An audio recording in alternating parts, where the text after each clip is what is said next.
Hai, Assalamualaikum warahmatullahi wabarakatuh. Perkenalkan, nama saya Felicia Almasdifa Kamti, NIM-nya 71014191123. Nah, di sini saya mau memberikan sedikit penjelasan mengenai metode pembelajaran dialog berpasangan. Nah, tapi sebelum lanjut ke topik, aku memberikan sedikit gambaran apa yang dimaksud dengan pembelajaran itu. Nah, yang dimaksud dengan pembelajaran ini adalah interaksi antara pendidik, peserta didik, dan juga sumber belajar yang terjadi di dalam lingkungan belajar, di mana pendidik dengan peserta didik ini saling bertukar informasi. Misalnya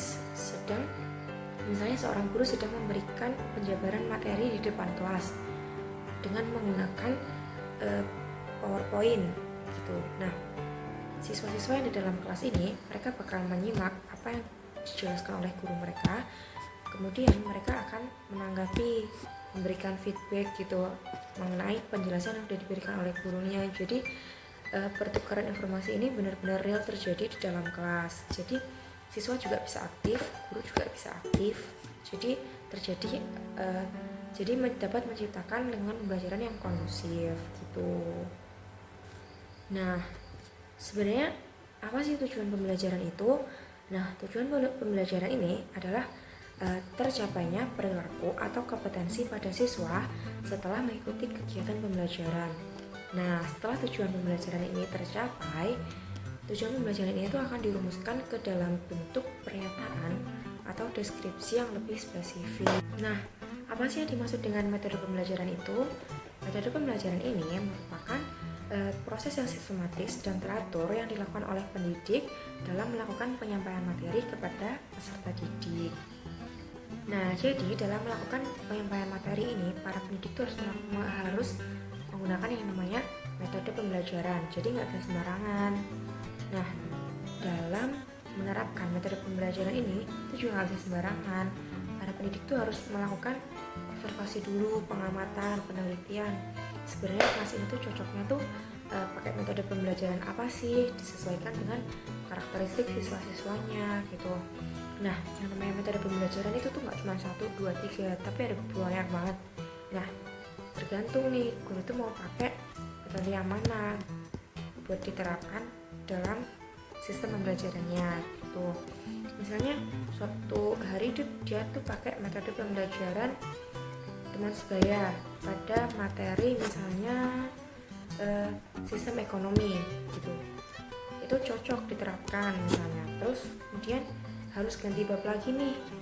Kalau misalnya ke bentuk-bentuk pasar, ternyata pakai metode teman sebaya ini tuh nggak cocok.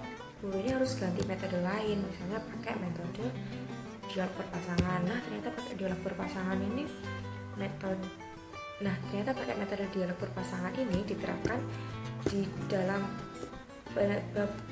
bentuk-bentuk pasar dalam kegiatan ekonomi cocok nih gitu. Nah, jadi guru harus benar-benar menyesuaikan karakteristik siswanya, kemudian materi yang akan dijelaskan itu seperti apa gitu tuh harus benar-benar diperhatikan. Jadi nggak bisa sembarangan. Nah, jadi di sini saya tuh mau memberikan sedikit penjelasan mengenai metode pembelajaran dialog berpasangan. Nah, sebenarnya metode pembelajaran dialog berpasangan itu cocoknya diterapkan di kelas yang peserta didiknya itu nggak terlalu banyak. Nah, jadi kegiatan itu dilakukan dengan tujuan untuk memaparkan materi dalam bentuk dialog di depan kelas. Jadi nanti yang presentasi itu siswanya. Oke, lalu gimana sih langkah-langkah pelaksanaan metode pembelajaran dialog berpasangan ini? Nah, jadi yang pertama, guru ini membagi peserta didik dalam 2 kelompok besar. Nanti kelompok A dengan kelompok B.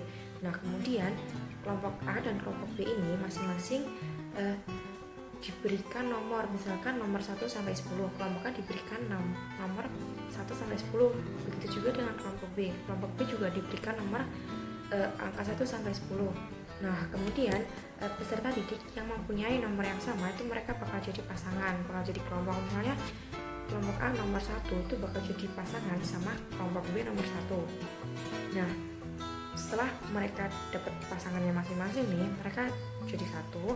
Nah, guru ini membagi sebuah teks mengenai tulisan, pokoknya teks tentang materi apa sih yang bakal mereka bahas gitu, sesuai dengan jumlah kelompoknya. Misalnya ada 10 kelompok, guru bakal memberikan 10 teks gitu misalnya. Terus kemudian masing-masing pasangan peserta didik ini diminta membaca bagian sesuai dengan urutan teks.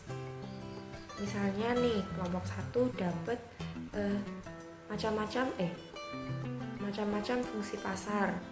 Nah, kelompok 1 ini bakal berdiskusi nih dengan pasangannya, apa sih sebenarnya fungsi pasar itu. Nah, mereka bakal diskusi, kemudian membuat resume di dalam kertasnya. Mereka bakal menulis. Kemudian setelah mereka bikin resume, nah mereka bakal bikin dialog juga nih. Nah, terus guru meminta mereka buat latihan. Tiap kelompoknya tuh bakal latihan sendiri-sendiri. Kelompok 1 latihan sama kelompok 1, kelompok 2 juga latihan dengan pasangan sendiri-sendiri ataupun dengan kelompok yang lainnya. Nah, kemudian setelah semua kelompok udah selesai nih latihan, udah selesai bikin dialog, mereka diminta memaparkan hasil diskusi mereka. Tuh, kelompok 1 maju jelaskan mengenai fungsi-fungsi pasar berdasarkan dialog yang udah mereka bikin. Jadi mereka berdialog di depan kelas, menjelaskan kepada teman-teman yang lain gitu. Begitu terus selanjutnya sampai kelompok terakhir dengan materi yang berbeda-beda. Nah, setelah selesai, guru ini membimbing para siswanya. Para siswa di kelas ini bikin kesimpulan. Jadi kesimpulan mengenai bentuk-bentuk pasar dalam kegiatan perekonomian. Misalnya jadi fungsi pasar itu ada apa aja, kemudian macam-macam pasar output itu apa, kemudian macam-macam pasar input atau pasar faktor produksi gitu, dan lain sebagainya. Setelah guru membantu siswa bikin kesimpulan, kemudian guru juga harus melakukan evaluasi pembelajaran setiap pembelajaran itu berakhir gitu. Jadi para siswa ini juga dituntut untuk aktif, kemudian mereka juga dituntut untuk memahami setiap materi karena mereka bertugas untuk menjelaskan kepada teman-teman yang lain. Kenapa sih harus siswanya, kenapa nggak gurunya aja semuanya? Ini soalnya setiap orang itu pemahamannya itu beda-beda.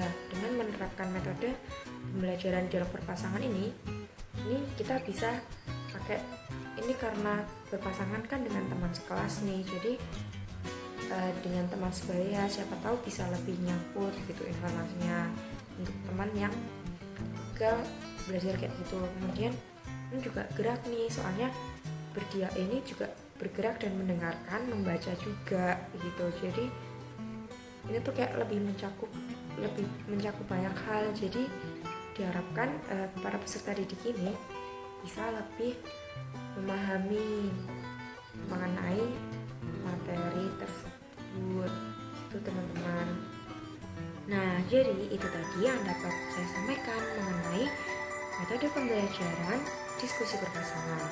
Cukup singkat, tapi semoga ada manfaat yang bisa diambil, dan kurang lebihnya saya mohon maaf. Wassalamualaikum warahmatullahi wabarakatuh.